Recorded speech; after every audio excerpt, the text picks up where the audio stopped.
Bienvenidos un día más a estos estudios que estamos haciendo con el método inductivo. Estamos estudiando el capítulo 14 del Evangelio de Marcos. Todos estos días que estamos viendo detalladamente en el Evangelio de Marcos trata de la pasión de Cristo. Antes de continuar con este estudio, también quiero recordar que hoy estamos pasando un momento difícil en nuestra nación y me gustaría orar por tener esta paz y tranquilidad. Jesús, cuando enseñaba en Mateo capítulo 5 lo que se conoce como el Sermón del Monte, dice: bienaventurados los pacificadores, o bienaventurados aquellos que buscan la paz. El reino de los cielos para los judíos en el Antiguo Testamento, que el Mesías iba a establecer su reino, es algo que muchas veces nosotros no hemos entendido al 100% la forma en que ellos estaban viendo al Mesías. Habían dos perspectivas, porque habían dos tipos de profecías que no se entendían 100%. Unos veían al Mesías conquistador, al Mesías con unos dones o poderes milagrosos, tanto y un poco más como el de Moisés, que los iba a sacar del yugo de Roma en este momento que estaban sometidos. No era esclavitud, pero estaban sometidos al imperio romano. También algunos hablaban del reino de justicia, paz y amor, donde el Mesías iba a traer estos beneficios. Lo que sí hizo Jesucristo fue establecer el amor, la paz con Dios, la justicia, desde la perspectiva de lograr la justicia de Dios en la vida de cada seguidor de Él en el corazón. Su reino llegó a este mundo, su reino se estableció, pero no es un reino como los judíos lo querían, y tampoco es un reino material en este momento, como muchos hoy día pretenden que debe de ser. En el futuro va a haber un reino milenial, un reino donde nuestro Señor va a reinar. Esto está en el libro de Apocalipsis. Y lo menciono esto porque hasta el día de hoy hay confusiones desde las perspectivas bíblicas o cristianas respecto a la política y lo que está sucediendo en nuestro país. Mi oración es que tengamos siempre la posición de ser pacificadores, de conciliar. Es interesante que en medio de este contexto democrático nosotros tenemos opciones de salir y votar o alzar nuestra voz, porque estamos dentro de la democracia. Pero recuerden que Jesús estuvo sometido a un imperio autoritario, un imperio dictador. Y es en medio de todo esto que nuestro Señor hizo su obra. Él estuvo haciendo su obra, cumpliendo la misión de Dios en medio de ese imperio injusto, cruel, que va a torturarlo de una forma que lo vamos a ver en un momento. También es en medio de ese imperio que Pablo dijo: hay que someterse a las autoridades. Yo sé que hay muchas posiciones que pueden haber desde la perspectiva personal de política. Yo solo digo que hoy, a través de este estudio, vamos a ver la vida de dos personas que comenzaron con el Maestro, dos personas que estuvieron con el Maestro y vieron sus milagros, vieron cómo Jesús estaba sanando personas, aún resucitando a los muertos, trayéndolos de la muerte a la vida, ¿sabes? Sanando vidas enteras, familias, sanando los ojos de aquellos que no podían ver. Pero cuando el momento, aún político, en el momento difícil, uno de ellos terminó traicionando los principios, los valores que el Maestro le enseñó. Así es que me gustaría comenzar con una oración y luego continuar el estudio. Y oremos por nuestra nación. Señor, te agradezco por este tiempo que podemos compartir juntos. Te agradezco, Señor, porque en medio de todo lo que sucede en el mundo, porque no solo es en el Perú, no solo es en Latinoamérica, que las voces se confunden, que los ánimos están extremadamente fuertes con palabras que muchas veces no hemos escuchado, con acciones que no hemos visto. Es triste, Señor, cuando las personas también parten de este mundo en base a todo lo que está sucediendo en nuestra nación. Yo te pido, Señor, que perdones a nuestra nación. Te suplicamos, Señor, y clamamos a ti para que tú perdones tanto pecado, tanta idolatría, tanta inmoralidad, la injusticia, Señor. Tú perdones y solo tú puedes salvarnos. Si nosotros hubiéramos necesitado un justiciero, Señor, que haga la justicia, tú hubieras venido en forma de héroe, de justiciero. Si tuviéramos problemas de política, tú hubieras sido un político. Si hubiéramos tenido problemas, Señor, de dinero, tú hubieras sido un economista. Pero el problema real en el mundo es el pecado, es el corazón del ser humano. Por eso tú viniste a este mundo como el Salvador de nosotros, el Salvador del mundo, y quieres hoy ser nuestro Señor. Gracias, Padre, gracias, Jesús, gracias, Espíritu Santo, porque sabemos que tú tienes el control aún de las cosas negativas que pasan. Tú, Señor, puedes convertirlas y transformarlas en algo positivo. Confiamos en ti, confiamos en tu poder y tu soberanía, y en tus manos está nuestra nación. Señor, perdónanos, perdona nuestra nación y ayúdanos. Y ayúdanos también a entender este libro, Señor, este párrafo, háblanos a través de él. Pido esto en tu nombre, Jesús. Amén. Estamos estudiando entonces el Evangelio de Marcos. Nos hemos quedado la semana pasada, si tú estás siguiendo los estudios, Jesús está en Getsemaní, en el jardín de Getsemaní. Judas salió de la cena y fue a buscar a los líderes religiosos porque le dieron dinero para traicionar a su maestro. Así que el título de este estudio es Jesús es traicionado y juzgado a muerte por cumplir la misión de Dios. Vamos a ver del 43 al 52. Jesús es arrestado y traicionado en Getsemaní. Y luego la última parte de todo este capítulo, la parte de Jesús y su juicio ante el consejo. Del 53 al 59, vamos a ver Jesús es acusado delante del consejo. Del 60 al 62, Jesús testifica en su juicio ante el consejo. Del 63 al 65, Jesús es condenado a muerte por el consejo. Y del 66 al 72, Jesús es negado por Pedro. Así que vamos leyendo el versículo 43. Es de noche, Jesús va donde los discípulos y están durmiendo por 3 veces. Siguen durmiendo y dice, es la hora. Ahí nos quedamos.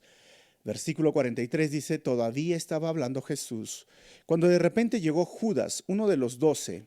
Lo acompañaba una turba, armada con espadas y palos, enviada por los jefes de los sacerdotes, los maestros de la ley y los ancianos. Miren que Marcos menciona todo este grupo de personas.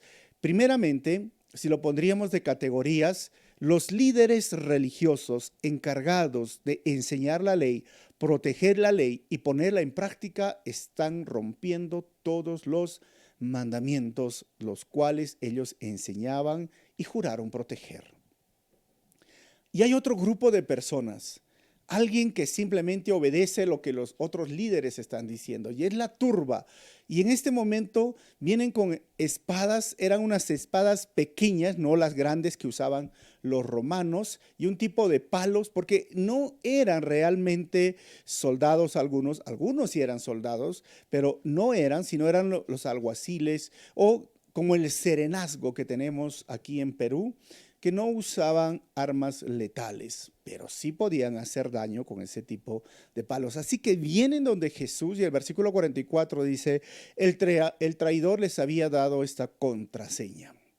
Al que yo le dé un beso, ese es, arréstenlo y llévenselo bien asegurado. Y acá hay algo curioso. Dice Marcos y Pedro menciona el traidor.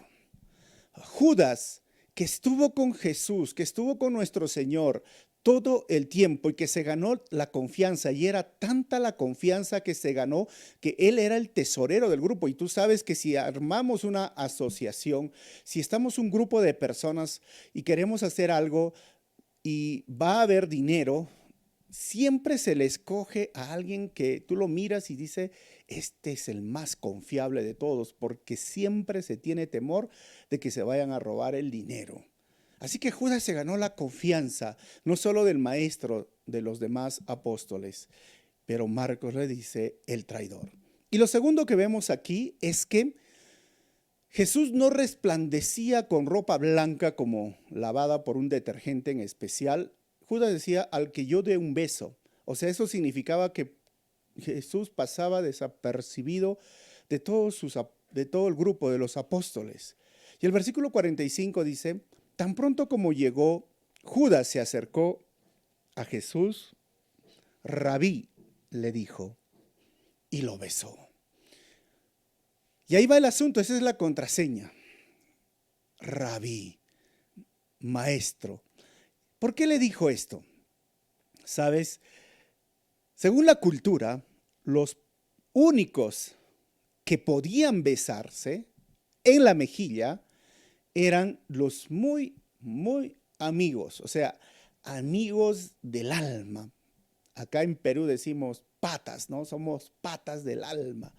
No sé, somos uña y mugre, como dicen coloquialmente, o también cuando había un grado de respeto de rabí a rabí, de maestro a maestro, solo se podían dar un beso en la mejilla en esa cultura, como les dije, en esas dos ocasiones.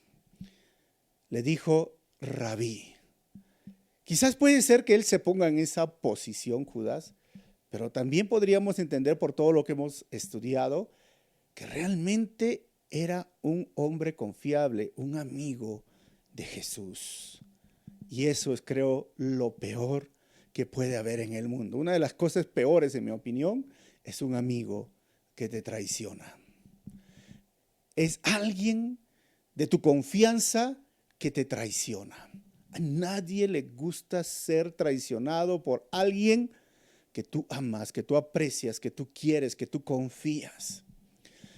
Y la palabra beso que se usa aquí en el griego no es un beso como, a ver, nosotros podíamos dar, ahora no podemos dar besos por las mascarillas y el virus que tenemos alrededor, pero antiguamente te das un beso, ¿no? Bueno, es un beso que te ves en la mañana y otro en la tarde, o que te ves de una semana. Este tipo de beso, la calidad de beso, es de una persona que se ve, miren, por años. Como que no lo has visto 4 años, 3 años a tu amigo del alma.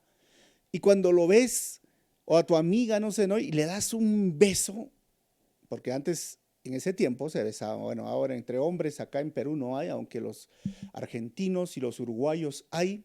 Es extraño entre hombres aquí en Perú o en muchos países darse un beso, ¿no? En Chile también se dan un beso, pero la primera persona a mí que me besó fue un argentino y me sentí raro porque era el beso entre hombres, no hay. Pero beso entre esposo y esposa, imaginémonos. Entonces es como que lo ves después de tiempo que se ha ido meses y le das un beso así. Es la misma calidad o la forma calurosa que le dio Judas al maestro. Eso se llama el colmo de la hipocresía. ¿Cómo Judas pudo hacer esto? Por eso es que Pedro dice el traidor. Y vemos cuando le da el beso, se acerca y le dice Rabí. Hermanos, Judas traicionó a Jesús con un beso. Y hoy podemos llegar a traicionar a Jesús con nuestras acciones pecaminosas.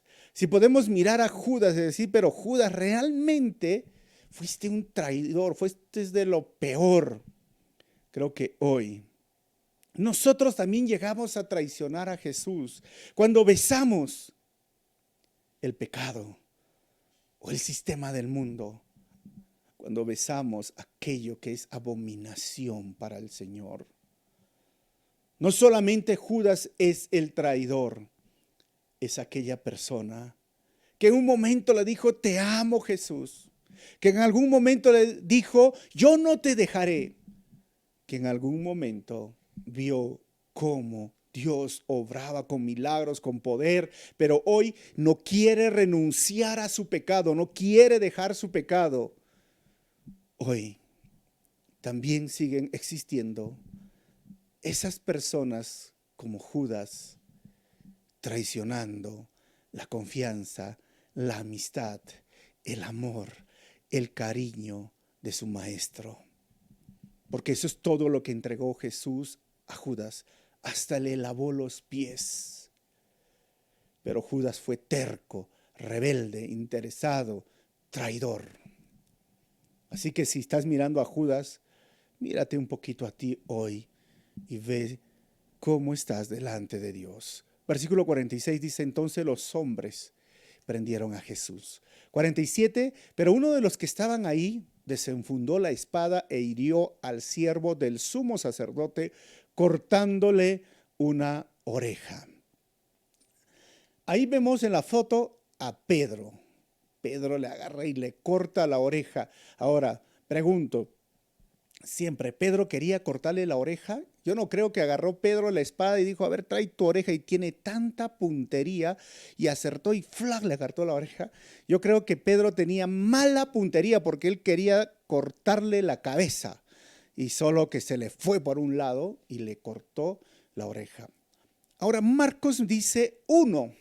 Porque recuerden que Marcos es el primero de los evangelios sinópticos escrito, algunos dicen entre el año 58 hacia el 68. Después de Marcos viene Mateo y después de Mateo viene Lucas, que son los tres evangelios sinópticos. Y después de Lucas, el año 95, se escribe el evangelio de Juan.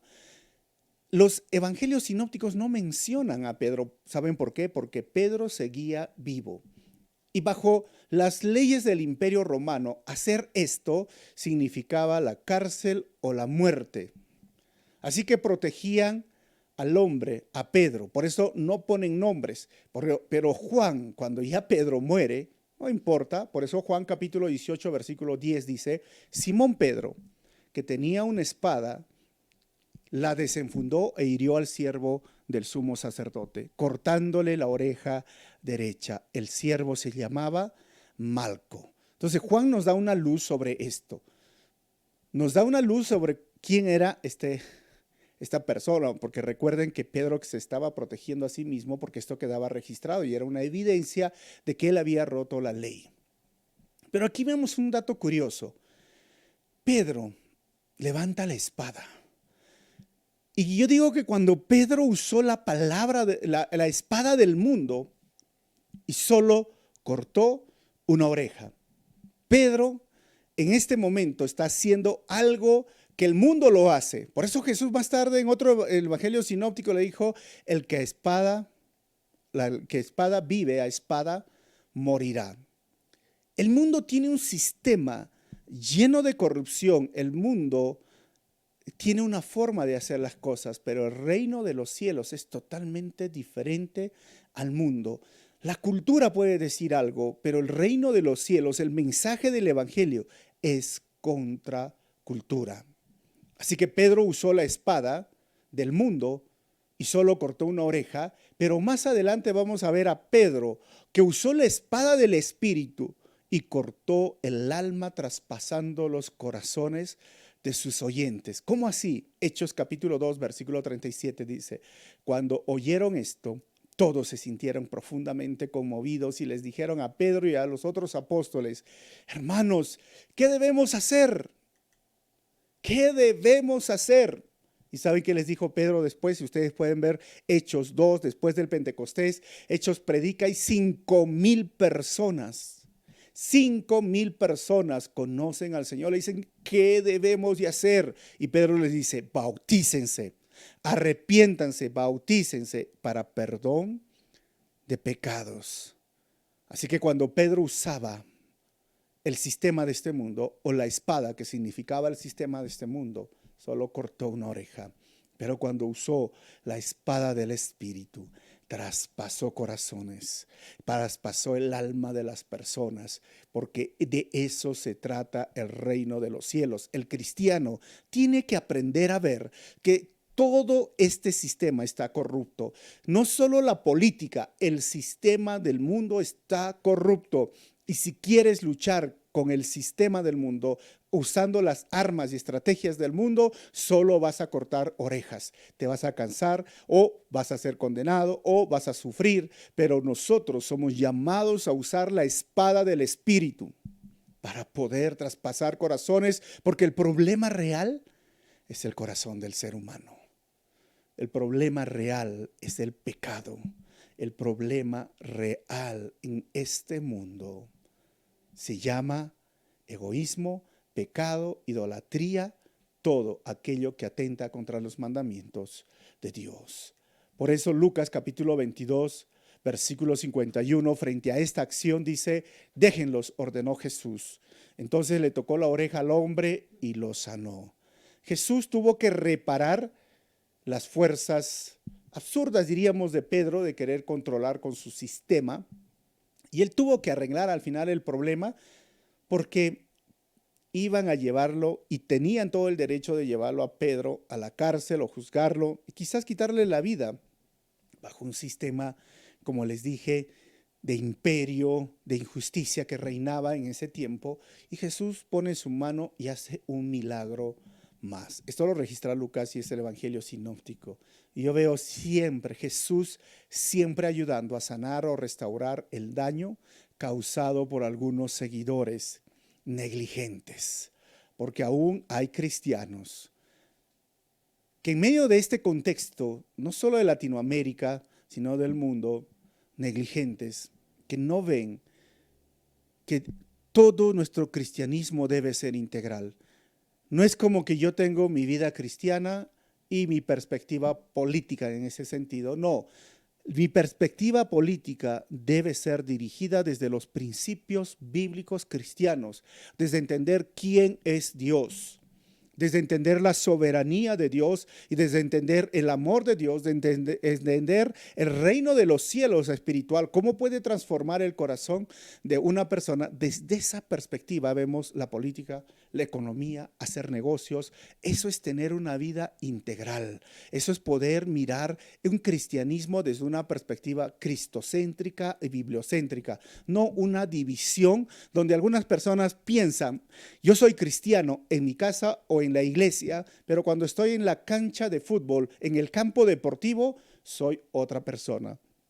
Yo soy un cristiano cuando estoy en la iglesia o cuando estoy mirando el mensaje ahora por el internet, pero cuando estoy en la universidad soy otra persona. Esta persona no ha entendido su cristianismo integral, porque todo gira alrededor de ser un cristiano bibliocéntrico y cristocéntrico. Pedro quiso tomar los asuntos por su propia mano y Jesús le dijo: no lo hagas, Pedro. Y tuvo que arreglar el problema nuestro Señor, como hoy lo hace en muchas ocasiones. Versículo 48. ¿Acaso soy un bandido? Dijo Jesús, para que vengan con espadas y palos a arrestarme. Y vemos al Señor llamándoles la atención. Versículo 49. Día tras día estaba con ustedes enseñando en el templo y no me prendieron, pero es preciso que se cumpla la escritura. Entonces todos lo abandonaron y huyeron. Este para mí es uno de los versículos más tristes, en verdad. Todos lo abandonaron y huyeron. ¿Y por qué es triste? Si vamos a Marcos 14, 27, dice: todos ustedes me abandonarán, les dijo Jesús, porque está escrito: heriré al pastor y se dispersarán las ovejas. Recuerda que dijeron los apóstoles: nunca te abandonaremos, Jesús, aunque todos te abandonen, dijo Pedro, aunque se vaya Simón, aunque se vaya Andrés, yo no te voy a abandonar, Jesús. Palabras y palabras y palabras, pero al final los hechos son lo que quedan. Y el texto dice: todos lo abandonaron, todos se fueron. Aquel que dijo: no importa, yo daré hasta mi vida por ti, lo abandonaron. Muchos abandonan a Jesús cuando se ven rodeados de los problemas y no ven otra salida.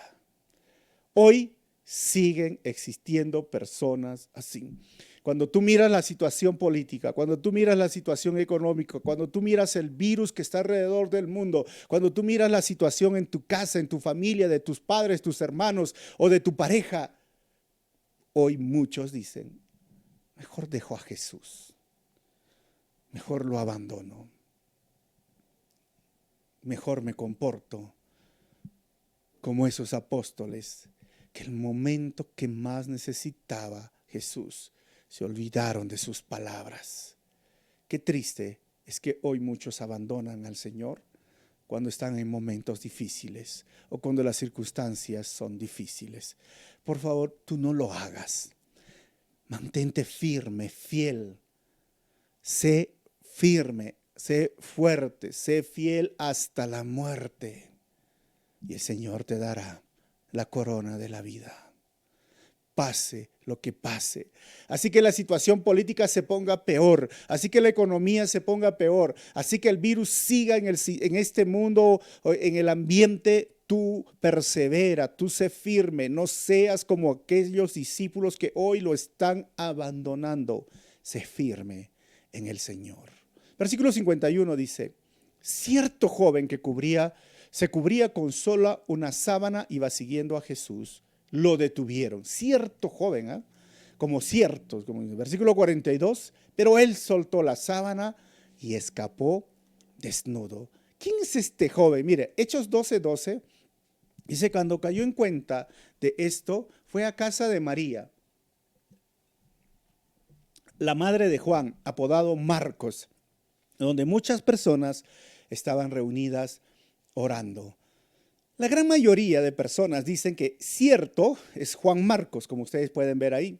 Juan Marcos, sobrino de Bernabé, Juan Marcos, que en su casa, su mamá se llamaba María, la iglesia se reunía y es posible que Juan Marcos la mamá y su familia presten el segundo piso para que sea el lugar de la cena, la última cena.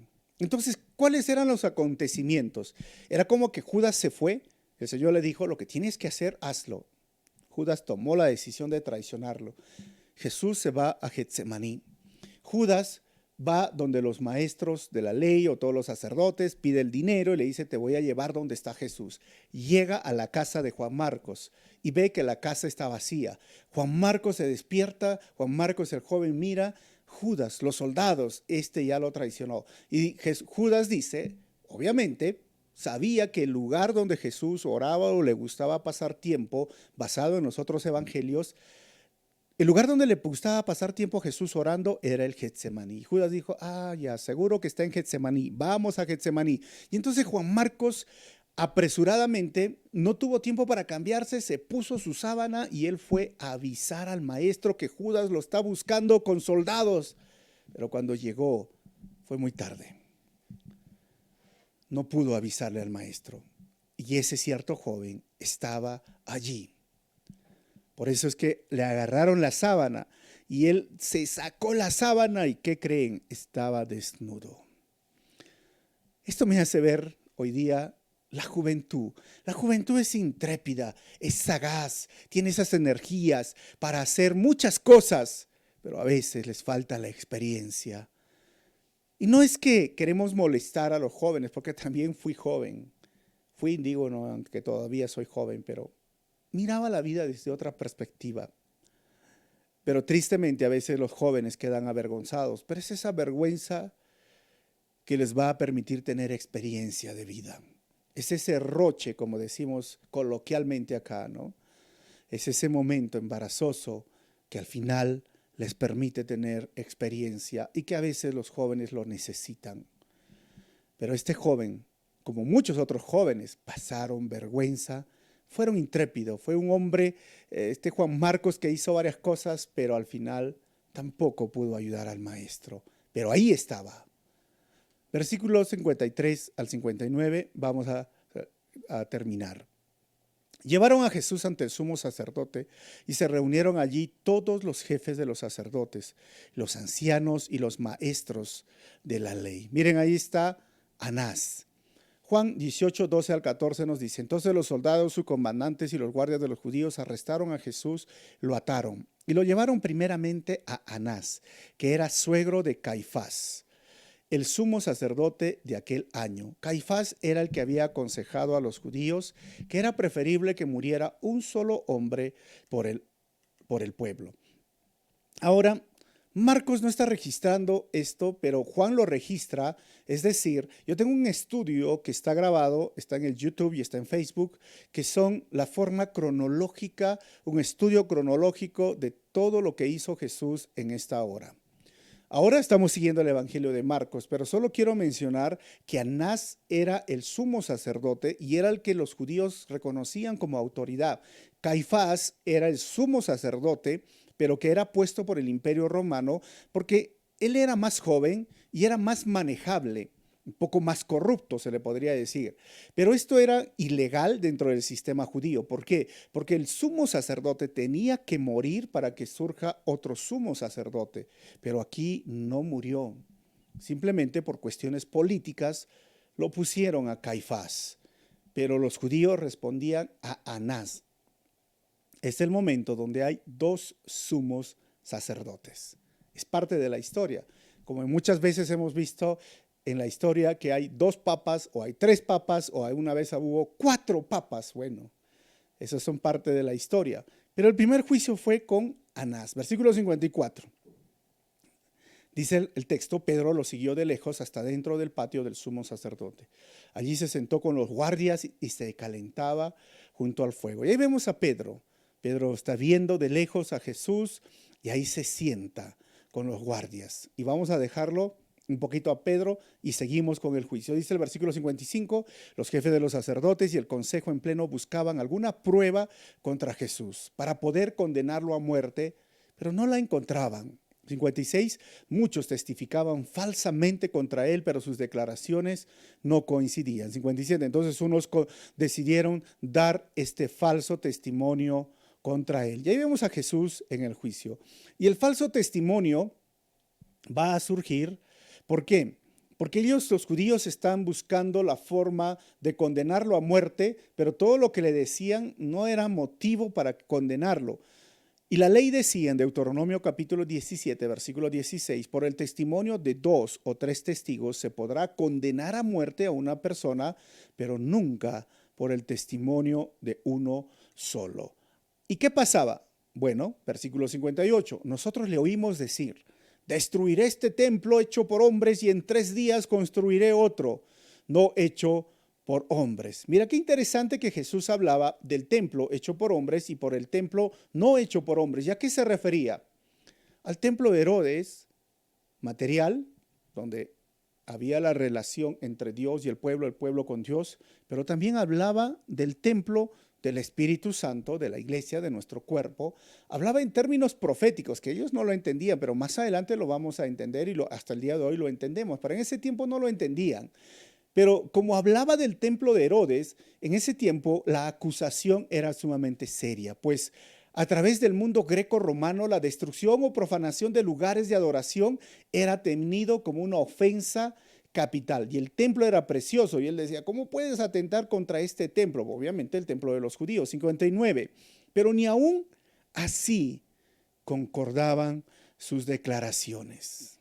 O sea, tenían que tener 2 testigos, pero los 2 no concordaban, así que estaban mal. Versículo 60. Poniéndose de pie en el medio, el sumo sacerdote interrogó a Jesús: ¿no tienes nada que contestar? ¿Qué significan estas denuncias en tu contra? 61. Pero Jesús se quedó callado y no contestó nada. ¿Eres el Cristo, el Hijo del Bendito?, le preguntó de nuevo el sumo sacerdote. Caifás, Anás, los 2 estaban allí. En Mateo capítulo 26, versículo 63, dice el texto: pero Jesús se quedó callado, así que el sumo sacerdote insistió: te ordeno en el nombre del Dios viviente que nos digas si eres el Cristo, el Mesías, el Hijo de Dios. Miren que el sumo sacerdote, en este momento cuando vemos a Jesús, le obliga a Jesús que se declare culpable. Pero esto también estaba en contra de la ley, o sea, nadie, de la ley judía, nadie podía condenarse a sí mismo. Tenía que ser condenado por 2 o 3 testigos que tenían que decir las formas exactas, iguales, o básicamente no contradecirse, pero no lo estaban logrando. Así que astutamente el sumo sacerdote le dice, júralo, o le llama la atención para que lo diga delante de Dios. Pero Isaías 53:7 nos dice, maltratado y humillado, ni siquiera abrió su boca. Como cordero fue llevado al matadero, como oveja enmudeció ante su trasquilador y ni siquiera abrió su boca. Pero ya que tanto insistía el sumo sacerdote, lo fuerza a Jesús, decir, ¿eres el Hijo de Dios? Versículo 62 dice, sí, yo soy, dijo Jesús.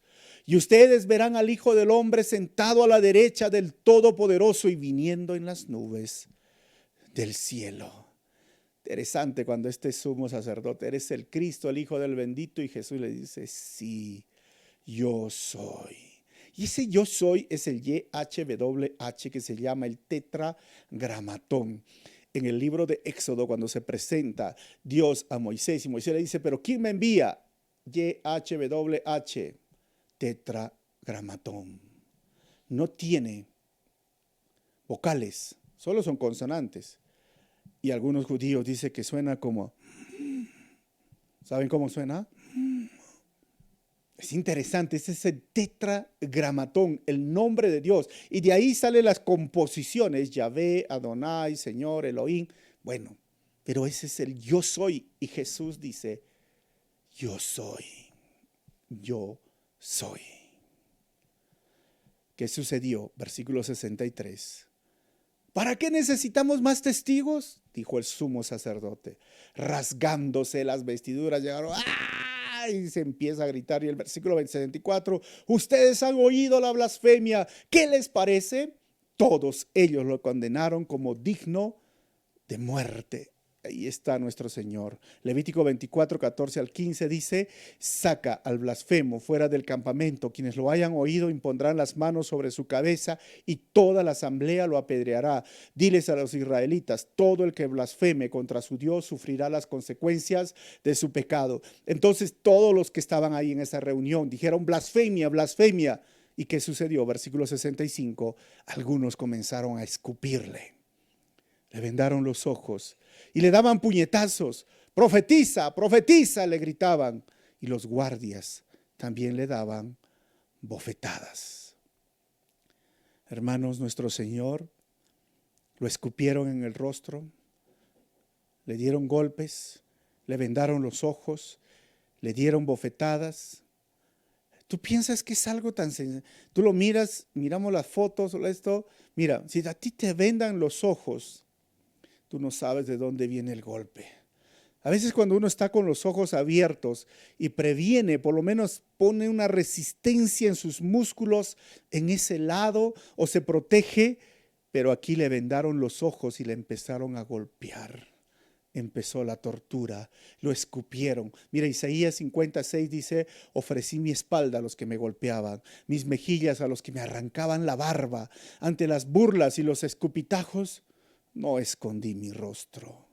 Números capítulo 12, versículo 14, respecto a los escupitajos, dice, el Señor le respondió a Moisés, si su padre le hubiera escupido el rostro, ¿no habría durado su humillación 7 días?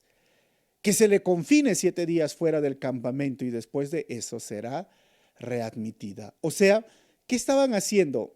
Escupir a una persona era señal como maldición, como algo fuerte, como algo despectivo. Sé que en nuestra cultura es igual, ¿no? Que si nos escupen, pero allí, dentro de la cultura judía, 7 días tenía que estar como inmundos. Era algo fuerte, solo tenías que pensarlo muy bien para escupir a alguien. Y a nuestro Señor lo escupieron, lo golpearon. Y dice el texto que los guardias también le daban bofetadas. El término griego, pegar con el puño, es colafiso, que significaba darle puñetazos. Y el término de bofetadas es hrapizo, que indica 2 bofetadas con la mano abierta. Es decir, la bofetada con la mano abierta es un símbolo oriental de rechazo. Y el Sanedrín o el consejo, como se le llamaba, y los soldados romanos humillaron a Jesús mediante la agresión física. Fueron los sumos sacerdotes y los soldados, simplemente como vieron que lo estaban todos haciendo como cargamontón y la empezaban a golpear, le decían: profetiza Cristo, profetiza. Hasta los soldados se contagiaron y les dieron esas bofetadas con mano abierta, que totalmente era ofensa. Nuestro Señor estaba ahí. Yo pienso que Jesús empezó a soportar toda la tortura por amor a ti. 66. Mientras Pedro estaba abajo en el patio, pasó una de las criadas del sumo sacerdote, y cuando vio a Pedro calentándose, se fijó en él. Tú también estabas con ese nazareno, con Jesús, le dijo ella. Y ahí vemos cuando lo mira. Pero él lo negó. No lo conozco, ni siquiera sé de qué estás hablando. Y salió fuera a la entrada. Y otra vez lo miran a Pedro. 69. Cuando la criada lo vio allí, le dijo a los presentes: este es uno de ellos. Y ahí donde una simple acusación hizo desanimar a este sólido campeón. 70. Él lo volvió a negar. Poco después los que estaban ahí le dijeron a Pedro: seguro que tú eres uno de ellos, pues eres Galileo. Y dice que los de Galilea tenían un acento en especial, y cuando él habló, pues se delató. 71. Él comenzó a echar maldiciones. No conozco a ese hombre del que hablan, les juró. Y ahí estaba Pedro y empieza a decir esas maldiciones que: ¿quién es ese tú? ¿Quién es ese tú? ¿Eres tú? Porque no se puede repetir las maldiciones, las groserías, para que le crean. Mentir y jurar en vano, doble pecado de Pedro. Yo creo, hermanos, que el cristiano mostrará sus verdaderos principios y carácter en medio de la presión, no en medio de la tranquilidad. 72. Al instante un gallo cantó por segunda vez. Pedro se acordó de lo que Jesús le había dicho: antes de que el gallo cante por segunda vez, me negarás 3 veces. Y se echó a llorar. El discipulado del gallo, como les digo acá, este gallo. Pedro se acordó, y todos estos eventos cronológicos implican que esto ocurrió entre las 12 y las 3 de la madrugada. Hermanos, muchas veces no es nuestro pecado que nos hace llorar, sino contra quién hemos pecado. Pedro lloró y lloró y se acordó, porque él fue el que le dijo: yo no te voy a dejar hasta la muerte. Puede dejarte Juan, puede dejarte Simón, puede dejarte Natanael, pero yo no te voy a dejar. Hermanos, negar a Jesús es también faltar a los votos o las promesas que hicimos delante de él. Jesús lo miró y Pedro se puso a llorar. Qué interesante este evento de Pedro, porque nos da esperanza, ¿sabes? Porque vemos al final de todo, Pedro fue restaurado a pesar de haber fracasado, a pesar de haber pecado, a pesar de haber caído. Pedro fue restaurado. Después vemos eso en Juan, cuando Jesús lo busca intencionalmente, lo encuentra y lo restaura públicamente. Y eso nos dice, hermanos, que hay esperanza en Jesús para todos aquellos que alguna vez han negado a su Salvador en medio de la presión. Pedro fue restaurado y terminó su vida como un apóstol. Yo quiero terminar con 4 conclusiones en esta hora. Primero, traicionar a Jesús empezó con un beso, y hoy muchos lo hacen con sus besos al pecado y al mundo. Número 2, muchos abandonan a Jesús al ver que el camino angosto tiene dificultades y parece riesgoso. Tú no lo hagas, hermano. Número 3, Jesús empieza a soportar la peor humillación de su creación por amor a ti. Porque no es nada, es el principio, y vamos a ver en la próxima semana lo que sufrió nuestro Señor. Pero ya empezamos a ver que fue terrible. Cuarto, cuidémonos de no negar a Jesús, frente a nuestros familiares o compañeros de trabajo cuando estemos presionados. Cuídate, hermano, y yo me tengo que cuidar, pero si tú estás escuchando este sermón y alguna vez has negado a Jesucristo, Jesús hoy puede restaurar tu vida, porque Jesús restaura vidas. Vamos a orar. Y si deseas pedirle perdón, y si deseas reconciliarte con el Señor, hazlo mientras estamos orando. Y si estás bien con Dios, dale gracias porque Él soportó los escupitajos, los puñetazos, las bofetadas, la peor humillación siendo inocente y lo hizo por ti. Señor, te doy gracias en este momento. Ante un juicio injusto, ante un gobierno injusto, ante las personas que deberían guardar y proteger la justicia y levantando falsos testigos, haciendo todo lo contrario a lo que la ley decía. No había derechos humanos, no había situaciones que nosotros podríamos controlar ni medir. Tú estabas en medio de un gobierno corrupto y de líderes religiosos corruptos y soportaste todo eso por amor a mí y por amor a mis hermanos que están viendo en esta mañana. Mi oración es porque si hay personas que en alguna vez han negado o te han negado a ti, o que están en medio de una situación difícil, o que están en medio de presión, ya sea presiones políticas, económicas o de salud, Señor, que terminen adorándote y dándote la gloria a ti y entendiendo que tú eres soberano y sobre todo rindiéndose a tu soberanía, tu poder y tu amor y tu gracia y tu salvación. Y restaura la vida de aquellas personas que se han estado desviando. Y te agradecemos, Señor, por todo lo que has hecho por nosotros. Tú sufriste como yo no lo he sufrido. Tú sufriste, Señor, por tu propia creación siendo inocente, para que yo hoy pueda ser salvo y tener acceso directo hacia el cielo. Gracias por este milagro y gracias por amarme tanto, Señor. En tu nombre oro así, Jesucristo, mi Señor, y te pido todo esto. Amén. Que el Señor te bendiga y si el mensaje ha sido de bendición no te olvides compartir y si deseas apoyar este ministerio, ahí va a salir cómo lo puedes hacer. Nos vemos el próximo domingo.